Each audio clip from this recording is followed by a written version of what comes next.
What's the longest you've ever left your child alone? An hour? Maybe 2? Now imagine 10 days. No babysitter, no check-ins, no return. In June 2023, prosecutors say that's exactly what happened inside a small apartment on Cleveland's West 97th Street, and the ending would shock the nation. On June 6th, 32-year-old Crystal Candelario rolled a suitcase out her front door and vanished into a trip that stretched from the beaches of Puerto Rico to the streets of Detroit. While she posed for vacation photos under palm trees, 16-month-old Jaylin was still in her playpen, in the same room where she'd been left, with no food, no water, and no chance. When Candelario finally walked back in on June 16th, she didn't unpack her bag. She picked up her phone and dialed 911. The timestamps that investigators uncovered tell a story so precise there's no room for doubt, but they also raise a question that still hangs over this case. Was the crime sealed the moment she left, or the moment she came back? By the time you see what happened inside that apartment, you won't just know the answer, you'll feel it, and it will stay with you long after the credits roll.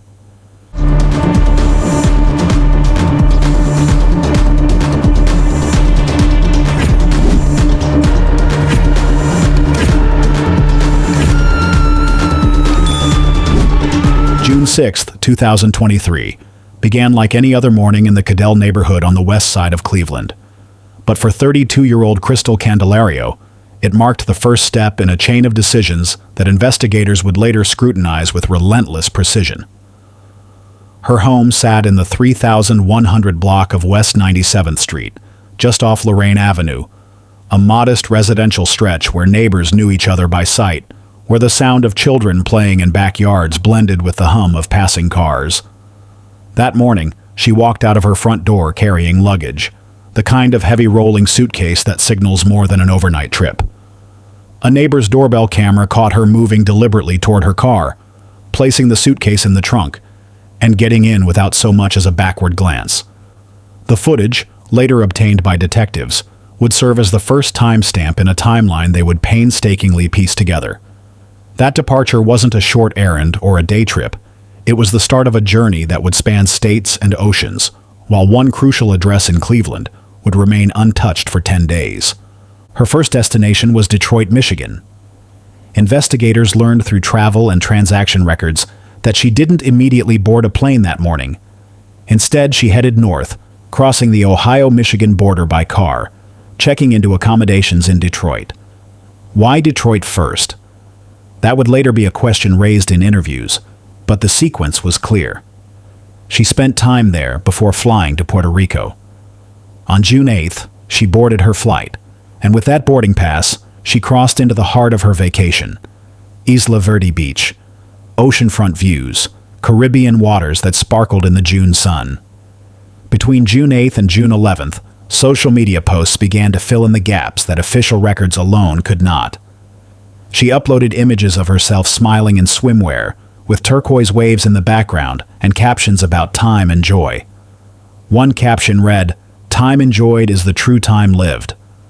For anyone scrolling, these were snapshots of a life in leisure, but for investigators reconstructing the sequence later, these posts were another set of markers. Evidence she was not in Ohio, not in that Cleveland home, and not anywhere near her 16-month-old daughter, Jaylin. She returned to the mainland United States on June 11th, but here, the timeline takes a turn that would challenge even seasoned detectives. She did not drive straight back to Cleveland. Instead, she remained in Detroit for 5 more days. That gap, June 11th to June 16th, was critical. There was no sign of her visiting her Cleveland address, no sign of any adult entering the home to check on the toddler who had been left inside since June 6th.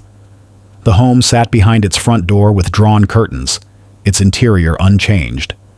Those who later walked through would note the stillness, the stale air, the absence of any signs of recent care. During those 5 days in Detroit, her activities were less publicly documented than the Puerto Rico trip. There were no beach selfies or public posts about nightlife, but investigators obtained enough digital data to establish that she was active, moving about, and staying socially engaged. The absence of her physical presence in Cleveland was absolute. Phone location records, bank transactions, and witness statements would later converge on the fact that no one entered to tend to Jalen. That stillness at the West 97th Street address became its own form of evidence. Then came the morning of June 16th. Around 8 a.m., Crystal arrived back at her Cleveland home. The Cuyahoga County Prosecutor's Office noted this as the return time, based on travel data and her own account. It had been exactly 10 days since her departure. Investigators believe she walked into the same rooms she had left on June 6th, rooms that had not been aired out or refreshed. Rooms where a pack-and-play sat in one corner with soiled blankets and a liner saturated with urine and feces. In that confined space was Jalen, unresponsive, her body showing the physical toll of days without food or water. Cleveland's Cadell neighborhood isn't the kind of place where neighbors expect their street to be at the center of a police investigation. But in June 2023, the 3,100 block of West 97th Street became exactly that. Inside one of its modest apartments lived 32-year-old Crystal Candelario and her 16-month-old daughter, Jalen. On June 6th, Crystal rolled a suitcase out her front door and drove away, beginning a 10-day absence that investigators would later map with precision. She spent June 8th through 11th in Puerto Rico, posting bright vacation images while her home remained closed. When she returned to the mainland, she stayed in Detroit from June 11th to 16th, never once making the drive back to Cleveland. This unbroken stretch of absence, verified by travel records, surveillance footage, and social media, would become the backbone of the prosecution's case. It was around 8 a.m. on June 16th when Crystal finally returned home. Records show she entered the apartment before calling 911, a delay that prosecutors would later highlight. In that call, she told dispatchers her daughter was unresponsive, prompting police and EMS to rush to the scene. They found Jalen beyond saving, still in the playpen where she had been left.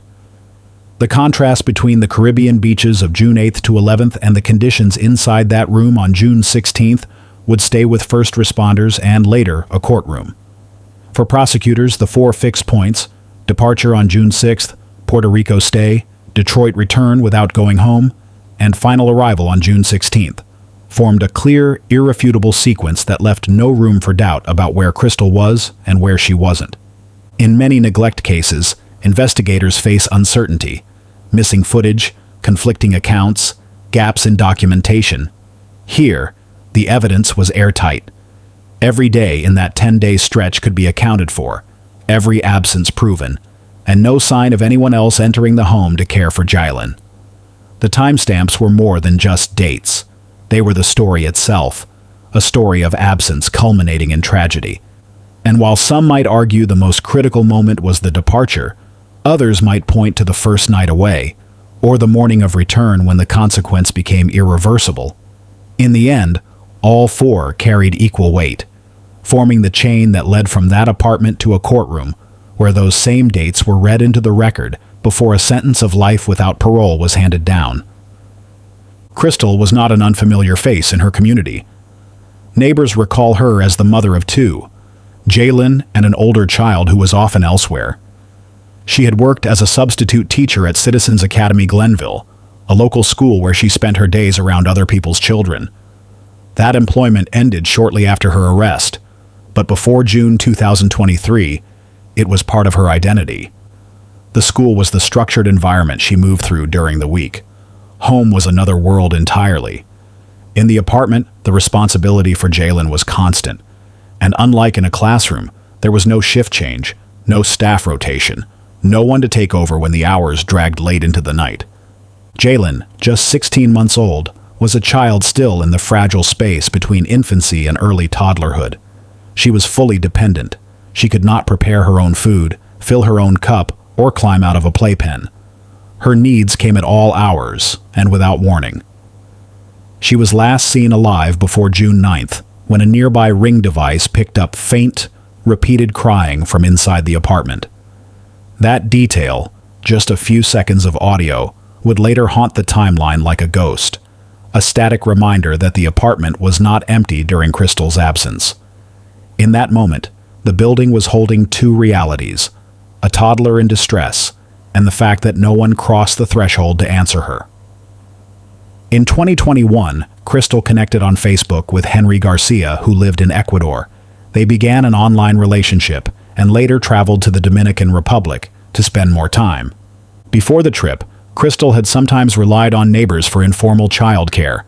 It was not a formal arrangement, but a loose, familiar network that is common in close quarters. One household stepping in for another, someone walking across the hall to help for an afternoon. These moments mattered because they showed there were people nearby willing to step in.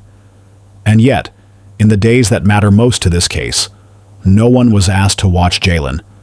No one was given a key. No one was told she would be alone. The door closed on June 6, 2023, and that network, however small, was cut off. The apartment itself was ordinary in size: a kitchen, a small living space, and the bedroom where Jalen's playpen stood. It's easy for outsiders to imagine such a space as neutral, but for an investigator, every room becomes a record. The food left behind in the kitchen, the bedding in the crib, the diapers in reach or out of reach. Each object becomes a line in the narrative. When paired with the travel itinerary, these details can show not just that Jalen was alone, but exactly what resources she had, or didn't have, over those 10 days. And in the eyes of law enforcement, those conditions aren't just background, they're evidence of choices made. Crystal's role in those choices is documented. She boarded planes, checked into accommodations, and moved between Detroit and Puerto Rico, leaving no recorded return to Cleveland between June 6th and June 16th, 2023. The contrast is stark. One life moving through airports, warm weather, and social activity, while the other life remained fixed in one room, behind one closed door, entirely dependent on the person who had left. This is the contradiction at the heart of the case. On paper, Crystal was both a caregiver and an absentee, both the person responsible and the person absent during the period when that responsibility was most needed. For prosecutors, establishing that contradiction began with gathering the right records. They needed proof of Crystal's patterns and proof of Jalen's needs. Employment files confirmed Crystal's role and schedule before the trip. Travel documents mapped her absence. But the most telling documents to investigators weren't tied to travel. They were tied to daily care. Pediatric records could show Jalen's age, weight, developmental stage, and any medical conditions that would have made her more vulnerable to being left alone. They could illustrate, in precise terms, what her body required to stay alive, how much she needed to eat, how often she needed to be hydrated, and what would happen if those needs weren't met. This kind of record doesn't argue. It measures, and in measuring, it eliminates doubt. The human weight of those facts doesn't sit in a spreadsheet. It sits in the mental image of a 16-month-old waiting in the same space day after day, the sun rising and setting, the street outside carrying on as usual. A toddler cannot track the passage of days, cannot understand that help is not coming. She can only cry until she has no strength left. That reality is why timelines matter, not to satisfy curiosity, but to map out exactly when survival turned into a countdown. Crystal's apartment was the setting, but the two lives inside it were the story. One life moved outward into the world, making decisions that placed distance between herself and home. The other life stayed put, with no ability to bridge that distance, no means of calling for help beyond the sound of her voice. Investigators didn't need to speculate about whether those paths could intersect during those 10 days. The travel records and the silence from the apartment made it clear they didn't. By the time this chapter of the investigation was complete, what was verifiable context had become something heavier. It was not just the profile of a Cleveland mother or the developmental description of her child. It was the collision of those profiles under the weight of documented absence. And when you strip away opinion, speculation, or excuse, that's what remains. 2 lives, 1 apartment, and 10 days when the distance between them was not measured in miles, but in survival itself. Drop your thoughts and location in the comments section below. The apartment on Cleveland's West 97th Street was small, a modest space that carried no signs of recent life. Investigators entered with gloves on and cameras ready, every step deliberate, knowing what they saw here would be frozen in court records. They moved from room to room, each glance pulling a thread that would unravel the final 10 days of Jalen's life. There were no sounds of a child, no clatter from a kitchen, no background noise of a television playing cartoons. The stillness was total, and in that stillness, the evidence waited. The bedroom was the center of gravity. Against the wall sat a pack-and-play, a portable crib meant to be a safe space for a toddler. It was here that Jalen had spent her last days. The liner inside was soaked through with urine, the fabric stiff and discolored, and the smell hit first, sharp, ammonia-heavy, unmistakable. Soiled blankets lay crumpled in the corner of the crib, no longer soft, their fabric stiff from days without cleaning. The details were not subtle, they were immediate, physical, and they told investigators the same thing. This space had not been tended to in many days. The kitchen offered no relief from what they'd seen in the bedroom. On the counters, there were no bottles prepared, no open jars of baby food, no evidence that meals had been made recently. The sink was empty, not from cleanliness, but from absence. Nothing had been washed, because nothing had been used. The refrigerator held no fresh provisions for a toddler, only a scattering of adult items, some expired. In the trash, there were no discarded diapers, no baby wipes, no signs of ongoing care. The emptiness here wasn't an accident. For prosecutors, it was the absence itself that became the evidence. Proof that no adult had been present to prepare food or care for a child during the 10-day window. Everywhere they looked, the same pattern repeated. The bathroom showed no sign of recent use for a child, no small tub, no wet washcloths, no bath toys set aside to dry. In the living area, toys sat untouched, a silent reminder of the toddler who could not come out to play. The blinds were partly drawn, keeping out most of the daylight, as if the apartment had been sealed off from the outside world. This wasn't just a lack of life. It was the kind of static environment that told investigators nothing had changed here since the day Crystal walked out. Forensics doesn't just capture what's present, it captures what's missing. A single unopened pack of baby formula, left untouched, can carry as much weight as a drawer full of spoiled bottles. A dry, sippy cup can be as damning as a blood sample when the context is abandonment. In this case, the investigators documented every detail. The dryness of the bottles, the absence of recent trash, the stale, trapped air that suggested the windows hadn't been opened in days. They knew these small things would build the larger picture, one that showed Jalen was left with no way to meet even her most basic needs. From the moment they arrived, officers worked to preserve the scene exactly as it was. Photographs were taken before anything was touched. The pack-and-play was measured, its contents bagged for evidence. Samples from the soiled liner and blankets were collected, each sealed and labeled. The kitchen counters, fridge, and cabinets were photographed in full, not because they contained incriminating objects, but because they didn't. The absence of food preparation, the lack of baby bottles, the stillness of every surface, these were the details that would speak in court. The sensory experience of that apartment stayed with the investigators. The air was heavy, the odor clinging even after they stepped outside. The smell of waste from the pack-and-play was layered with the stale scent of a space closed for too long. No child's laughter, no adult's footsteps, no sound at all. It was this silence that one officer would later describe as louder than anything else in the room. Silence can be evidence too, a stark marker of time without care. The longer they stayed inside, the more every detail pointed in the same direction. There had been no adult here for days. The pack-and-play told them where Jalen had been. The kitchen told them what she didn't have. The trash told them what hadn't been done. Together, these spaces spoke with one voice, a voice that would never belong to the victim herself, but to the evidence left behind. For the prosecution, this was the heart of their case. You don't need a witness when the scene is speaking for the victim. Before leaving, the investigators made one final sweep. They opened closets, checked under beds, verified there was no sign of anyone else staying in the apartment. Nothing contradicted the timeline they already knew. Crystal had left on June 6th and had not returned until June 16th. The apartment had been in this state the entire time. Once they were satisfied every detail was documented, they sealed the unit. What had begun as a welfare call was now a fully preserved crime scene, the air inside holding the final days of a life cut short. For anyone looking in from the outside, the apartment might have seemed unremarkable. But for the people who walked its rooms that day, it became something else entirely. A closed loop of evidence, each missing item and unwashed surface telling the same story. Jaylen had been alone. The morning of June 16, 2023, was quiet in Cleveland's Cudell neighborhood.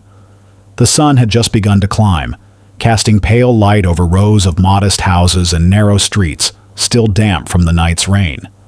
At around 8 a.m., prosecutors say, Crystal Candelario's car pulled into the 3100 block of West 97th Street. The trip that began 10 days earlier had ended here, at the same address she'd left without her 16-month-old daughter, Jaylen. Neighbors noticed her return, but no one could have predicted what would follow within minutes. The emergency call reached Cleveland's dispatch center quickly. On the line, the caller gave the most critical piece of information first, the exact address. The dispatcher's voice was steady, moving through the sequence every trained professional knows by heart. Confirm location, confirm patient status, confirm scene safety. Crystal reported that her baby was unresponsive. In the background, there was no movement, no sound of crying, no audible signs of life. Within minutes, Cleveland Division of Police units were en route, their lights cutting through the morning haze. Cleveland Fire and EMS were dispatched simultaneously, the urgency marked in their radio traffic. The first officers on scene made entry, moving toward the bedroom as EMS followed with their equipment bags and monitor. Even without speculation, the sequence is clear. The professionals moved fast, but they found what prosecutors would later describe in court: a child who had been without care for 10 days. Paramedics assessed Jaylen where she lay in the pack-and-play. The soiled blankets and saturated liner that had been documented later by forensics were already in view. Gloves on, they checked for breathing, pulse, and any sign of spontaneous movement. There was none. Their monitors confirmed what the first glance had already told them. At the scene, Jaylen was pronounced deceased. The official declaration was made, the time entered into the report, and EMS stood back, their role shifting from life-saving to preservation of the scene. Officers began to secure the apartment. Entry was restricted to essential personnel. Dispatch confirmed the arrival of a supervisor, and the first perimeter tape went up at the front entrance. The apartment, which only minutes earlier had been a private space, was now a crime scene in its earliest phase. Inside, the quiet was broken only by the low voices of responders and the occasional click of a camera shutter as preliminary photographs were taken. The medical examiner's office was contacted without delay. Their van arrived shortly afterward, parking in the narrow drive as investigators coordinated the transfer. Before anything was moved, the ME's team documented the room, the position of the pack-and-play, the condition of its contents, the absence of any signs of recent care. These details would become part of the official chain of evidence. Outside, neighbors watched from porches and windows, seeing the yellow tape stretch across the walkway, and uniformed officers post at each side. For them, it was the first visible sign that the situation inside was not just tragic, but criminal in scope. The ME's personnel carried Jaylen out with professional care, a small covered form leaving the apartment for the last time. The movement was deliberate, every step recorded in photographs and on the official scene log. By the time the van door closed and the medical examiner departed, the street had shifted into a different kind of quiet. The investigation had officially begun. The door to the apartment was sealed with tape, its printed lettering a reminder that nothing inside could be touched without authorization. What began at 8 a.m. with Crystal's return had, within an hour, become the foundation of a case that would carry forward in court.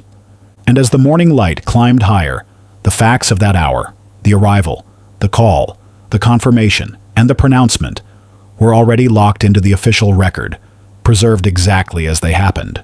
There was no undoing the sequence now. The interview room was small, its pale walls absorbing the low hum of the air vent above. A metal table sat in the center, its surface bare except for a notepad, a pen, and a recording device with a red light that blinked steadily. Crystal Candelario sat on one side, her hands clasped, eyes shifting between the detectives and the floor. The door was closed, the sound from outside cut off completely. This was the space where stories were either confirmed or dismantled, and the story she was about to tell would have to stand against the weight of hard evidence. From the start, her voice was even. She told the detectives her daughter had been sick before she left, vomiting, refusing food, not herself. She spoke in measured sentences, as though each word had been rehearsed, her tone neutral, neither rushed nor hesitant. There was no trembling, no faltering mid-thought. She claimed she had stepped away briefly, that she had been gone only a short time, and that she had left Jalen in what she called a safe space. She did not yet speak of Puerto Rico or Detroit, or the days that stretched between her departure and return. The detectives listened without interruption, their pens moving slowly across lined paper. They knew better than to press too early. The rhythm of an interview could shift if the subject felt cornered too soon. Instead, they let her build the timeline in her own words, layer by layer. She described the child's last days as she claimed to remember them, mentioning the vomiting again, repeating that food had been refused. These details, she seemed to believe, would explain the condition in which her daughter had been found. But outside that room, other parts of the investigation were already in motion. While she spoke, analysts were pulling travel data, flight records, hotel check-ins, toll transponder pings, credit card charges. Each timestamp was a nail in the frame of her real movements. The first record was from June 6, 2023, showing her departure from Cleveland. The address of her residence near Lorraine Avenue and West 97th Street was entered into the system as her last confirmed home location. From there, the trail split in two, one path through Detroit, Michigan, and another that crossed state lines to an airport terminal. Flight manifests confirmed her arrival in Puerto Rico on June 8th. For 3 days, her presence was documented not by speculation, but by receipts, social media posts, and location metadata embedded in photographs. She stayed until June 11th, then flew back to the mainland, not to Cleveland, but to Detroit. From June 11th to June 16th, there were no recorded entries into her Cleveland residence. The absence was total, without a single electronic or visual confirmation that she had returned to check on her daughter. Back in the interview room, the detectives began to shift. They leaned in slightly, their questions growing more pointed. "You said you were gone only a short time.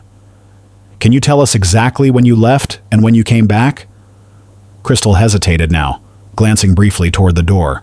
She gave a vague estimate, saying she thought it was just a few days. She avoided exact numbers, speaking in generalities that could fit almost anywhere on a calendar. But the hard data in the case file was specific, precise, and unyielding. Detectives introduced pieces of it slowly, like playing cards one at a time in a quiet game. "You flew out of Cleveland on June 6th, one said. "Records show you landed in Puerto Rico on the 8th. We have hotel logs for the 9th and 10th. Each point was delivered evenly, without raised voices, the calm tone masking the cumulative weight of what was being laid down. Crystal nodded at some parts, deflected others, and occasionally returned to the claim that Jalen had not been well before she left. The contrast between her statements and the traceable movement was now sharp. The idea of a quick trip was no longer viable in the face of a 10-day absence. The detail about vomiting could not explain why there were no fresh bottles, no prepared meals, and no adult presence documented in that apartment for the entirety of her travel.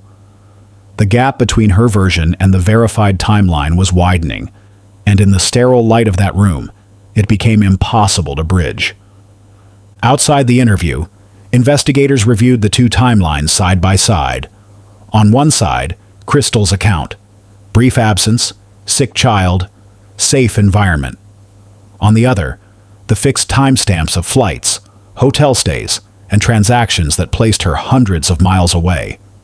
Each contradiction was marked in red ink, each gap measured in hours and days, until the picture no longer needed interpretation.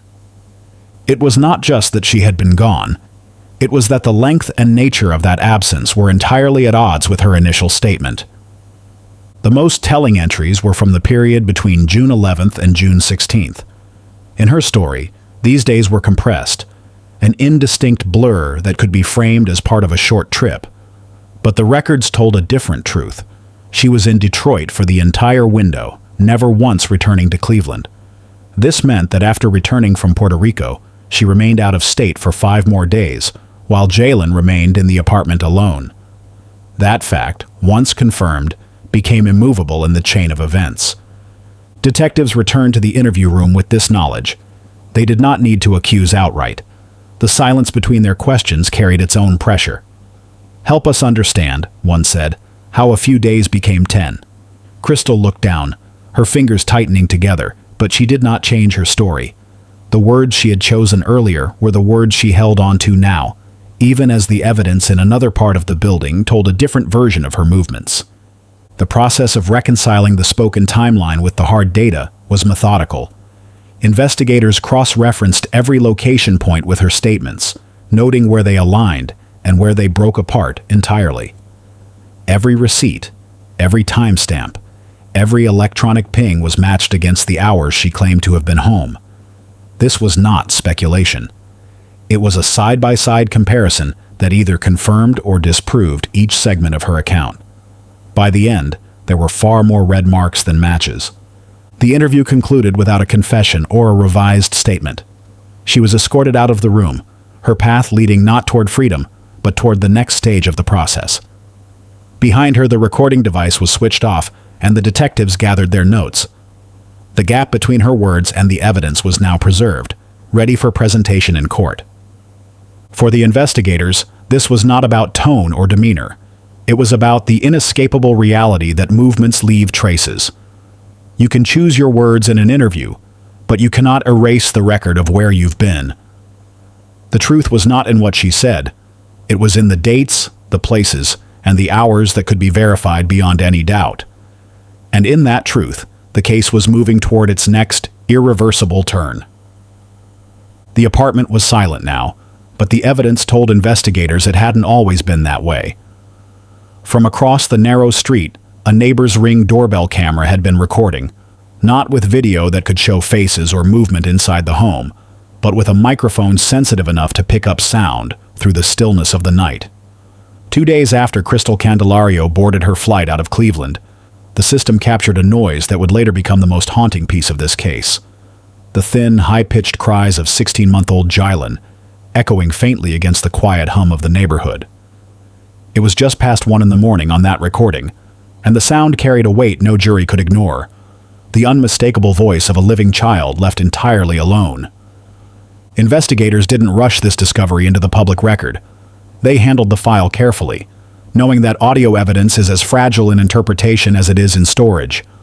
The cry was filtered, time-stamped, and stored in multiple formats to ensure nothing, not a single second, could be questioned later in court. Side by side, detectives placed the audio data next to Crystal's travel itinerary, phone activity, and transaction logs. The pattern was unavoidable. The recording fell squarely in the middle of her Puerto Rico trip, hundreds of miles away from the West 97th Street home. The process of pairing these records wasn't just technical work. It was building the skeleton of the prosecution's timeline. Each new verification made Crystal's version of events less sustainable. She had spoken in her statement about her child being sick, about vomiting, about refusing food. But in this frozen audio fragment, Jalen's voice was desperate, not weak. There was no cough, no moan of illness, only the raw cadence of a child crying for care that would never come. This contrast, while not an interpretation to be argued in front of a jury, was clear to those listening in the evidence room. Detectives noted how the sound didn't fade quickly. The cries would swell, pause, then return, as if the child were moving inside the pack and play, toward the direction of the street-facing window. To the investigators, this detail wasn't about speculation. It was about orientation. It proved location. It proved she was alive, upright, and active 2 full days into Crystal's absence.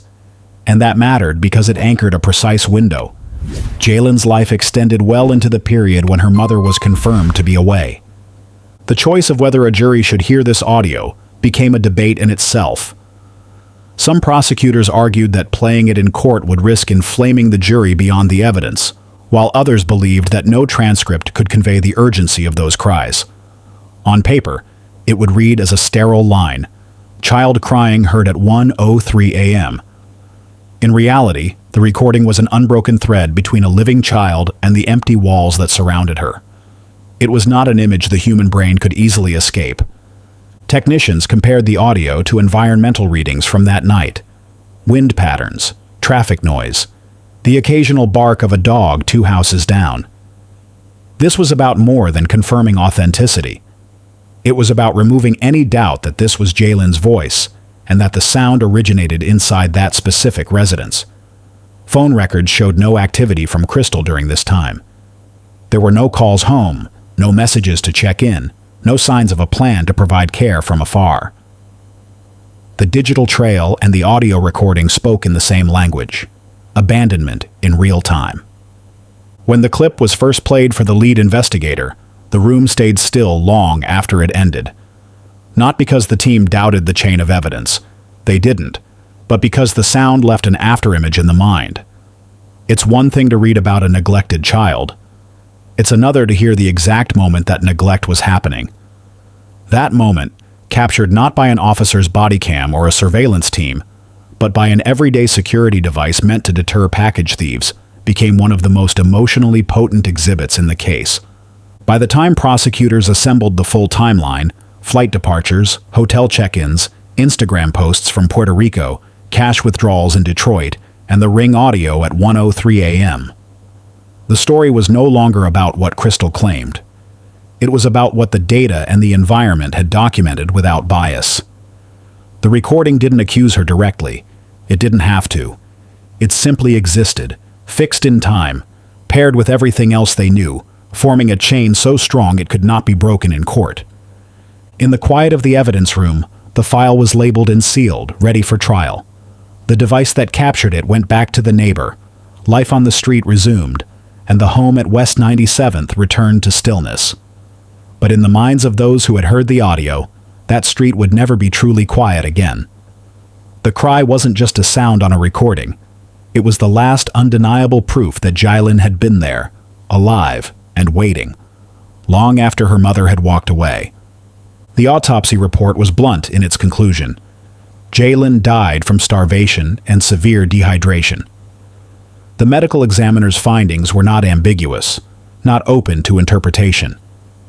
They painted a clear, devastating picture of what had happened inside that Cleveland apartment during the 10 days she was left alone. Her stomach was empty. Her body showed no recent signs of nourishment. Her tissues, her organs, even the moisture in her mouth spoke the same truth. There had been nothing to sustain her. Pediatric specialists explained that for a toddler, the margin between life and death in such conditions is dangerously small. Dehydration in a child that young can escalate within days, not weeks, because their bodies have limited reserves. Once fluid loss outpaces intake, systems begin shutting down. Circulation slows, the heart strains, and the kidneys can no longer filter waste. As hours stretch into days, confusion and lethargy set in, and eventually, the body can no longer function. These medical facts, cold as they are, matched precisely with the timeline prosecutors had already built. Investigators compared these findings against travel records, cell tower pings, and doorbell camera audio. They knew when Crystal had left. They knew when she returned. The autopsy created a medical window, a range of time when Jalen's death most likely occurred, and it aligned with the last known sounds of her cries captured on the neighbor's device. This was not just theory. It was a cross-check between science and hard data, each point confirming the other. The forensic pathologist described the conditions in the pack-and-play where Jalen was found. Soiled blankets, a liner saturated with urine and feces, and no evidence of recent feeding. The absence of formula residue, fresh bottles, or prepared food was more than neglect. It was physical evidence supporting the cause of death. In court, the sterile language of the report contrasted with the raw reality it described. Every clinical term was backed by the photographs the jury would see. During trial preparations, prosecutors debated how to present these details to the jury. Should they rely solely on the medical report, or should they show the images that would burn into memory? In true crime cases, such decisions weigh heavily. The goal is not to shock for its own sake, but to ensure jurors understand exactly what the evidence means. A photograph of an empty bottle rack can say what a page of medical jargon cannot. Experts testified that in the final days, dehydration would have accelerated faster than starvation. Without fluid, the body cannot regulate temperature, especially in the June heat. Jalen's small frame would have been especially vulnerable. The progression from mild dehydration to life-threatening organ failure can happen in as little as 3 days in a child. By the time her cries stopped, as noted in the audio logs, her body would already have been in crisis. The medical examiner's confidence level was high. While the exact hour of death could not be pinpointed to the minute, the range fell solidly within the period Crystal was documented to be out of state. That single detail, that Jalen was alive during the first days of her mother's trip, was critical. It destroyed any suggestion that the child's death had occurred before Crystal left. It proved beyond doubt that the fatal conditions developed while she was gone. The courtroom was silent when these conclusions were read aloud. Even without the photographs, the language was unflinching. Starvation, severe dehydration, prolonged neglect, no other injuries, no outside cause, nothing but time, heat, and an absence of care. The jurors heard how the body's sodium levels spiked as dehydration advanced, how the lack of intake affected every organ, how the brain itself swells and slows before shutting down. It was as much biology as it was tragedy. By the end of this testimony, the narrative was unshakable. The autopsy was not an opinion. It was the science that locked the timeline in place, stripped away any competing version of events, and forced the focus back to the unbroken 10-day absence. Jalen's final days were not guesswork. They were documented, measured, and medically confirmed. The range of death was fixed. The cause was clear. And the responsibility, prosecutors argued, could not have belonged to anyone else. By mid-June 2023, the Cleveland Division of Police had enough to move from suspicion to action. The date on the arrest report matched the date on every other grim document in the case file, June 16, 2023, the morning the emergency call came in. Detectives had traced the timeline from departure to return, matched it with travel records and the condition of the scene, and knew this was no longer just an unattended death investigation. It was a criminal case. The decision to arrest Crystal Candelario was not impulsive. It was built on hours of statements, scene photographs, and the undeniable silence that had settled over that apartment. The arrest itself was swift and procedural, but it carried the weight of what they'd seen inside that home. Crystal was taken into custody without incident. The clink of metal cuffs, the brief command to turn, the officer's steady hand on her arm, all of it unfolding under the watchful eyes of law enforcement who had already seen the pack and play, the soiled blankets, and the absence of food. No raised voices, no struggle. Just a quiet compliance that made the moment heavier, not lighter. Outside the station, news of the arrest spread quickly. Neighbors gathered on porches. Some shook their heads, others stayed silent, watching the police cruiser disappear around the corner. At booking, Crystal's personal items were inventoried, photographed, and locked away.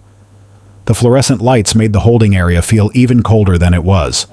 She was fingerprinted, her mugshot taken, eyes fixed forward, expression unreadable. On paper, she was now facing the most serious accusation possible in Ohio law. In the courtroom shortly after, bond was set at $1 million. The number was read aloud without flourish, but the air shifted when it landed. $1 million bond wasn't just a legal decision, it was a statement about the severity of what she was accused of. In that moment, the judge's voice, the shuffle of papers, and the scratch of a reporter's pen became part of the case record as surely as the indictment would be. The next step came quickly. Prosecutors took the evidence to a Cuyahoga County grand jury, a panel operating behind closed doors, shielded from public view. No cameras, no public seating. Just the legal team presenting their case to 12 citizens who would decide whether there was probable cause to proceed. Outside that room, the courthouse halls echoed with ordinary cases, petty theft, minor assaults. But behind that door, the charges were as grave as they come. When the grand jury foreperson returned to open court, the list was read: aggravated murder, felonious assault, child endangering. Each count grounded in statute, each one representing a different legal angle on the same act. Prosecutors often file overlapping homicide counts at the start, not because they expect to convict on all of them, but because it gives them room to navigate as evidence sharpens. It's a way to ensure the jury will have multiple legal pathways to a guilty verdict. Defense attorneys know this, but the public often hears multiple murder counts and assumes multiple victims. Here, the strategy was about covering every definition under Ohio law that could fit the death of a child left alone for 10 days. By keeping each charge alive through the pretrial phase, the state held options: negotiate a plea, consolidate at trial, or present them all and let the jury decide. Still, for all the strategy, the moment the indictment was read was not just a legal threshold, it was a human one. Somewhere there was the reality that a 16-month-old girl's name was now bound to these counts forever. In the courtroom, Crystal's face remained still, her hands folded on the defense table. The room itself was quiet, except for the clerk's voice. Every syllable of every charge was recorded, not just for the court reporter's transcript, but for history. This was the formal beginning of the state's case, and there was no walking it back. From arrest to booking to indictment, the chain of events was designed to move without pause. The probable cause was established. The charges were locked in. And the case of State of Ohio versus Crystal Candelario was officially on the calendar. But beyond the paper trail and court dates, the indictment marked something else. The point where the story of one mother, one child, and one apartment in Cleveland became a matter for 12 strangers to decide. The facts were now evidence. The emotions, no matter how raw, would have to be channeled through testimony, exhibits, and the law. The justice system had taken hold, and it would not let go until every count was resolved. February 22nd, 2024. The air inside the Cuyahoga County courtroom felt heavier than the winter morning outside. Crystal Candelario stood at the defense table, hands clasped loosely in front of her, eyes fixed on some distant point beyond the bench. Her attorney spoke quietly into her ear before she gave the smallest nod, and the judge began reading the charges: aggravated murder and child endangering.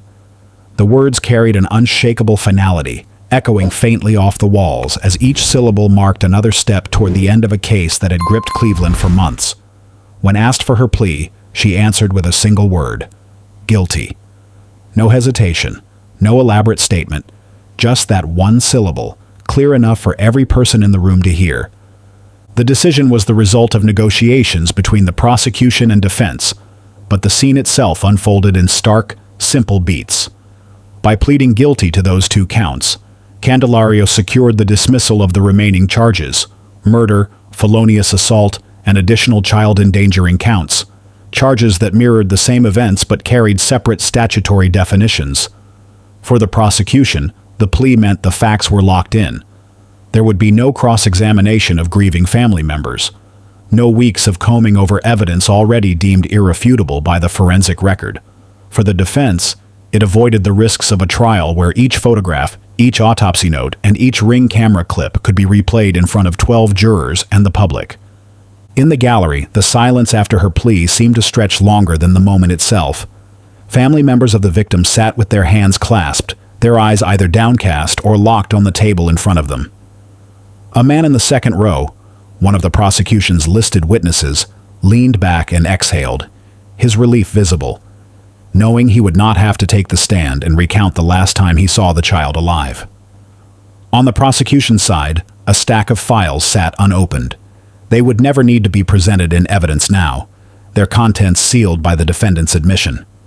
The courtroom clerk marked the plea on the official record, her keystrokes sounding louder than usual in the otherwise still room. The judge moved deliberately through each required step, confirming that Candelario understood the charges, the potential sentence, and the rights she was giving up. It was clinical in tone, but each answer she gave carried an undercurrent that the spectators could feel. There would be no appeals on disputed evidence, no chance of an acquittal, no possibility of a jury being swayed. This was the end of the contest, before the trial had even begun. And in cases with strong forensic anchors like this one, where audio, travel records, and autopsy findings built a seamless timeline, a plea can be less about avoiding trial and more about accepting the inevitable. The practical effects were immediate. Prosecutors avoided re-traumatizing witnesses who would have been called to describe the pack-and-play conditions, the 10-day absence, and the final moments before police arrived. The defense secured a measure of control over the outcome, knowing exactly which charges would stand and which would be dismissed. The court freed up weeks on its calendar, and for the victim's family, as painful as the day was, it at least closed the procedural loop, sparing them the uncertainty and public dissection of a trial. When the judge accepted the plea, it was entered into the record in a few strokes of the pen. The sound of the gavel was not dramatic, more a soft thud than a crack, but it signaled a shift that every person in the room understood.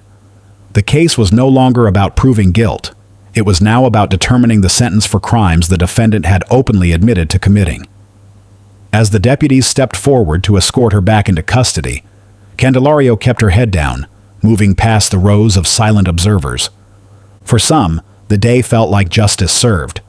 For others, it felt like a muted ending to a story that had raised too many questions about how it could have happened at all. The plea brought certainty, but it also left a space where the public trial might have filled in emotional and narrative details.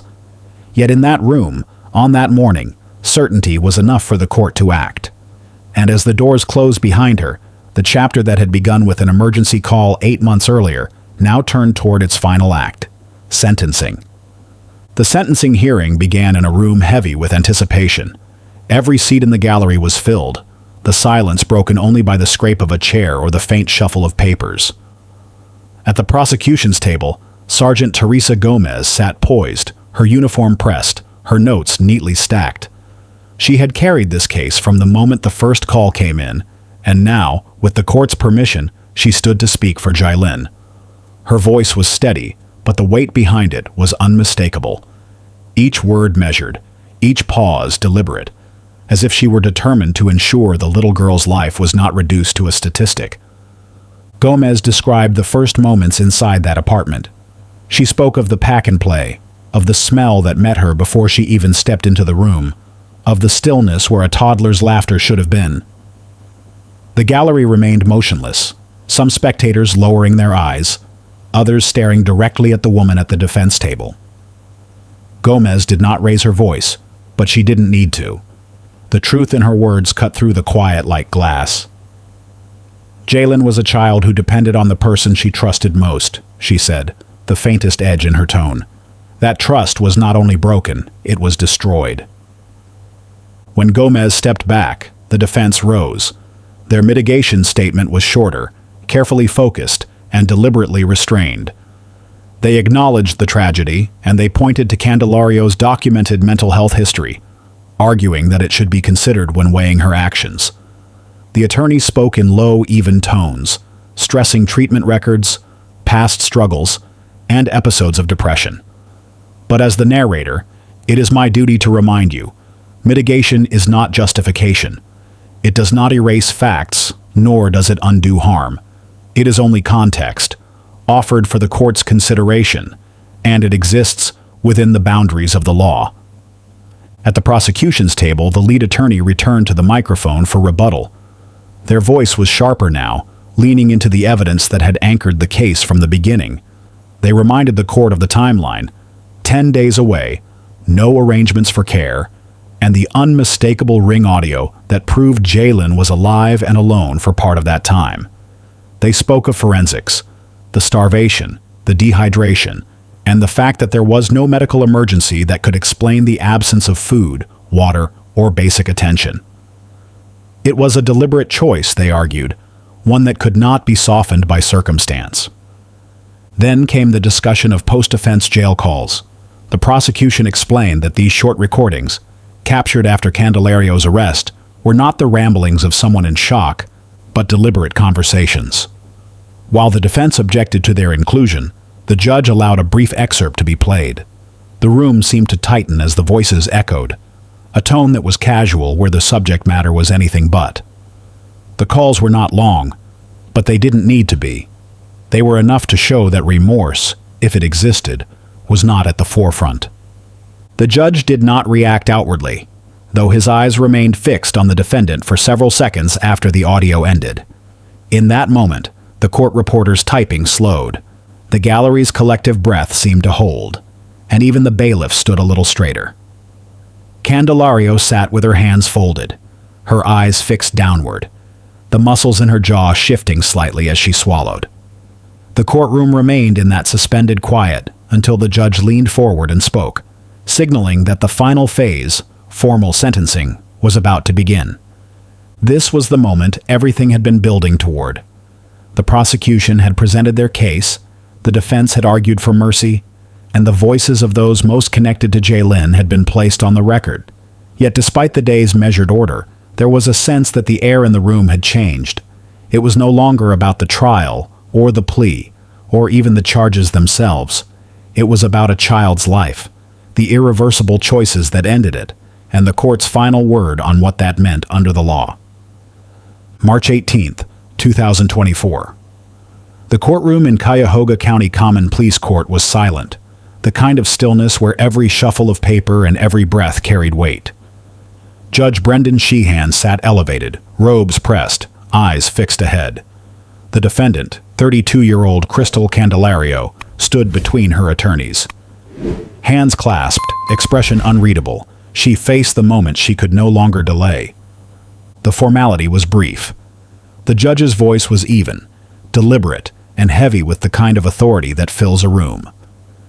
For the aggravated murder of your daughter, Jaylin, you are hereby sentenced to life in prison without the possibility of parole. The words landed hard, not just for her but for every person present. It was the legal end of the case, but not the end of what the room felt.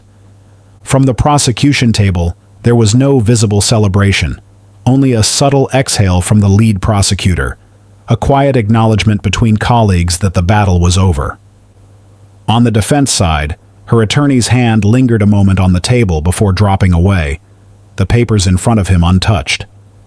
Behind them, in the gallery, a mother clutched a tissue until it tore, her shoulders shaking in silence. Then came the judge's remarks, measured but cutting.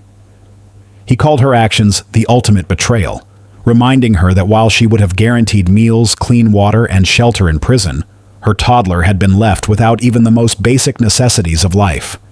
He did not raise his voice, but the contrast he painted was sharper than any shouted condemnation. Once said, it didn't need repeating. The image spoke for itself. Candelario nodded faintly but did not speak. Her posture didn't change, even as deputies stepped closer.